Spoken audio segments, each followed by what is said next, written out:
Bonjour cher ami et bienvenue.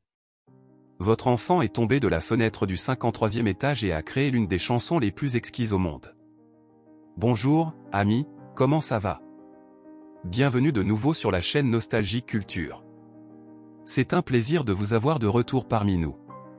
Maintenant que vous nous avez rejoints, il est préférable d'avoir une boîte de mouchoirs à portée de main.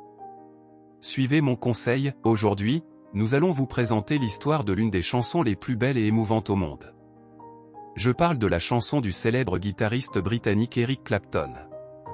Malheureusement, l'événement qui a inspiré le musicien à écrire cette chanson mondialement connue est une grande tragédie familiale.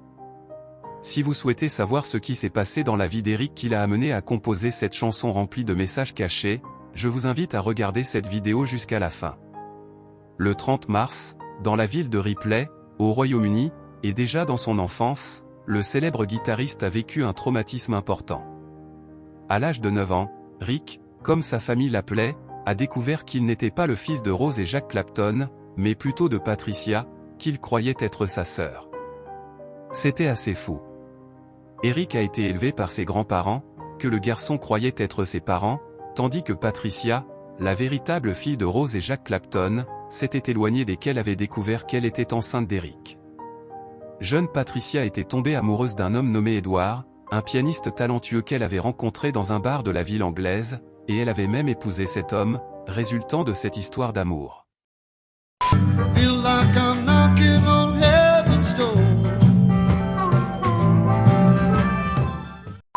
Cependant, lorsqu'Edward a découvert que sa femme était enceinte, il a dissous le mariage, abandonné la jeune fille et renié la paternité. Patricia a été laissée dévastée et enceinte à l'âge de 15 ans. Quelle situation, n'est-ce pas? Cela l'a conduite à décider de confier l'enfant à ses grands-parents, et c'est ainsi qu'Eric a grandi en croyant que Patricia était sa sœur. Cependant, au fil des ans, il est devenu de plus en plus difficile de cacher la vérité à ce garçon. Lorsque la situation a enfin été révélée à Eric, il a très mal réagi à la nouvelle, ce qui a grandement affecté sa personnalité.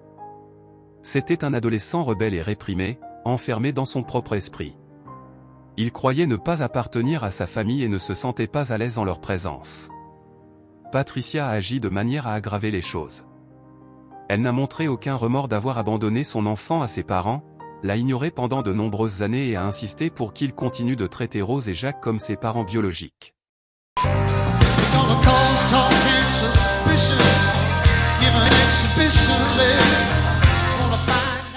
Lorsqu'Eric a essayé de l'appeler mère, Patricia a été insensible dans sa réponse, disant « Ne m'appelle pas mère, je ne suis pas ta mère ». Tout ce rejet et ce mépris ont entraîné des traumatismes internes qui l'ont hanté pendant de nombreuses années. Il est incroyable que le guitariste ait pu traduire autant de douleurs en de belles chansons, même au prix de sa santé mentale, qui a été gravement ébranlée, provoquant chez lui des sautes d'humeur constantes et une dépression sévère.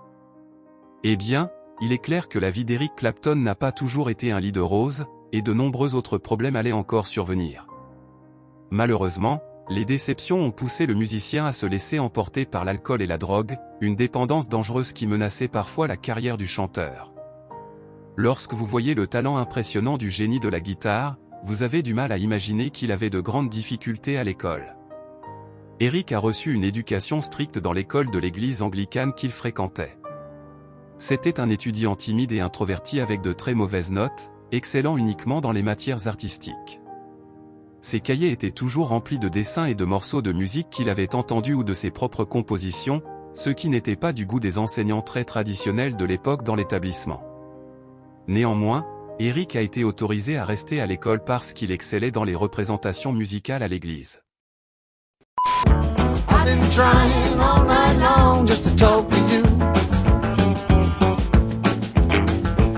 Reconnaissant cela, sa grand-mère lui a offert une guitare lorsqu'il a eu 13 ans. À l'époque, Rose ne le savait pas, mais elle lançait la carrière de l'un des plus grands guitaristes de l'histoire de la musique. La guitare est devenue l'accompagnatrice inséparable d'Eric, et il a même appris à jouer seul. Entre l'école et son travail de facteur, le jeune homme se consacrait exclusivement à jouer de l'instrument.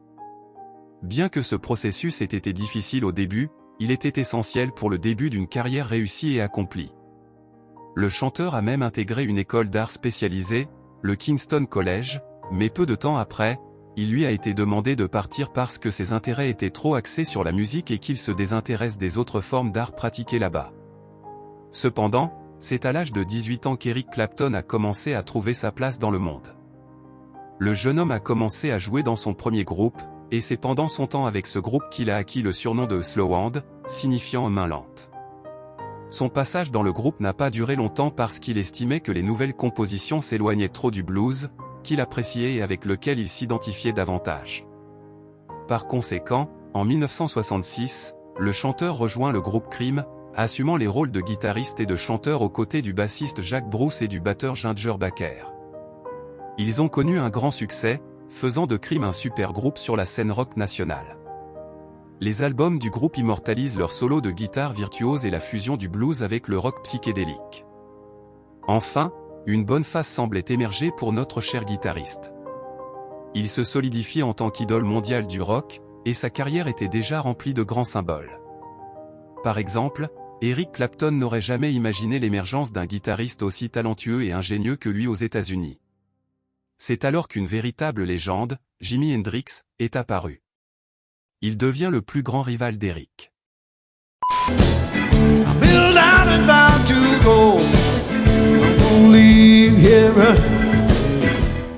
Le style de Hendrix a révolutionné le rock et la carrière d'Eric Clapton, le poussant à adopter un style de jeu plus détendu, pour ainsi dire.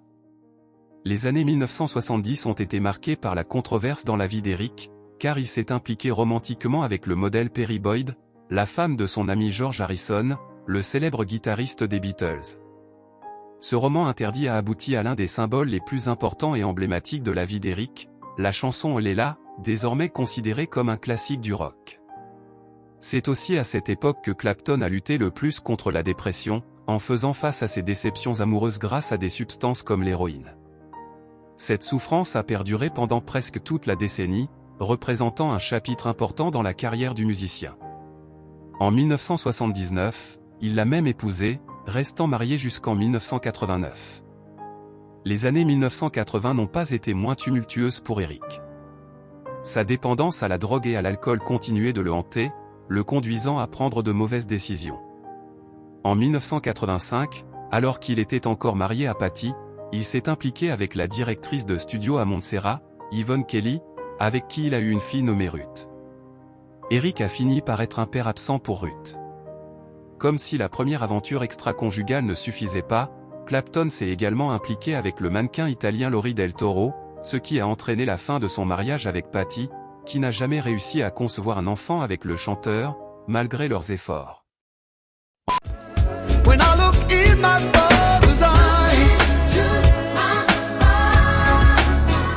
En revanche, Lori a donné naissance à un garçon nommé Connor. Eh bien, la naissance de Connor le 21 août 1986 a représenté un tournant important dans la vie d'Eric Clapton. Initialement, il ne consacrait pas beaucoup de temps à ses enfants, mais tout a changé lorsque 4 de ses amis les plus proches ont perdu la vie dans un terrible accident d'hélicoptère. Cet événement a eu un impact profond sur la vie d'Eric, le poussant à abandonner ses vices et à se rapprocher de sa famille, en particulier de ses enfants. Cela l'a motivé à demander à Patty d'emmener leur fils Connor avec elle à New York en mars 1991. Le mannequin a accepté l'invitation, et ils ont passé un beau week-end ensemble avec leur fils, allant même au cirque et passant une nuit inoubliable. Plus tard, Eric a ramené le garçon à sa mère, qui séjournait dans un hôtel de luxe à New York. Ils se sont dit au revoir et ont prévu de visiter le zoo le lendemain matin. Connor, rempli de joie, jouait à chat dans la chambre avec sa nounou pendant que Louis était dans la salle de bain. L'hôtel était en train de subir des travaux d'entretien de routine, et le concierge avait informé les clients que les fenêtres étaient partiellement ouvertes pour le nettoyage. La nounou avait prévenu à plusieurs reprises Connor du danger et l'avait éloigné des fenêtres. Cependant, dans un bref moment d'inattention, elle n'a pas pu réagir à temps. Le petit garçon, qui était très près de la vitre, a perdu l'équilibre et est tragiquement tombé du 53e étage où il se trouvait. Lorraine Del Toro a entendu les cris frénétiques de la nounou et s'est précipitée dans la pièce, réalisant ce qui s'était passé. Elle avait perdu son unique enfant. La tragédie a fait la une dans le monde entier, un événement catastrophique aux proportions dévastatrices pour la vie du musicien. Ironiquement, cela a abouti à la chanson la plus réussie de sa carrière. C'était la façon dont le chanteur a trouvé pour exprimer son chagrin éternel. Les paroles de la chanson reflètent la douleur d'Eric et sa quête de réponse. Le premier verset commence par la question « Do you know my name? If I saw you in heaven ». Cette ligne illustre l'angoisse d'Eric, se demandant s'il reverra son fils après la mort. La chanson transmet une profonde tristesse et angoisse devant la perte, mais elle véhicule également un message d'espoir et d'acceptation. Le refrain exprime le désir d'Eric que, s'il atteignait le ciel, il trouverait du réconfort et que son fils le reconnaîtrait. Il chante « He defined a way to make you stay, God knows he want you to stay ». Ces mots révèlent l'amour inébranlable d'un père pour son fils et sa lutte pour accepter son absence, une douleur indescriptible, une douleur profondément agonisante. La chanson est devenue un succès instantané et a ému des personnes du monde entier. La musique a remporté plusieurs prix, dont 6 Grammy. Elle est devenue un hymne pour ceux qui avaient connu une perte personnelle et qui trouvent du réconfort dans la musique. Grâce à cette chanson, Eric Clapton a réussi à partager sa propre douleur et à apporter du réconfort à ceux qui avaient subi des pertes similaires. Tears in Heaven continue d'être un hommage poignant et intemporel à son fils Connor et l'une des chansons les plus emblématiques et émouvantes de la carrière de ce grand artiste. Et voilà, dans cette atmosphère, nous concluons la vidéo d'aujourd'hui. Dites-moi, connaissiez-vous déjà l'histoire tragique derrière cette chanson, cette belle chanson d'ailleurs? J'espère sincèrement de ne pas avoir brisé votre cœur avec cette histoire, mais je confesse que le mien l'est. Si vous êtes vraiment un fan d'Eric Clapton et que vous êtes arrivé jusqu'à la fin de cette vidéo, écrivez slow en haut dans les commentaires pour que nous sachions que vous avez été ici. Et n'oubliez pas de cliquer sur le bouton j'aime, votre like est également essentiel pour que cette chaîne continue d'exister et apporte encore plus de curiosité musicale à tant de gens. Oh, et au fait, partagez la vidéo avec qui vous voulez, avec ceux qui aiment la chanson, avec ceux qui sont fans d'Eric, n'hésitez pas à la partager avec tout le monde. N'oubliez pas de vous abonner à la chaîne pour recevoir nos vidéos en premier. Il y aura bientôt d'autres mises à jour ici. À la prochaine vidéo. When I look in my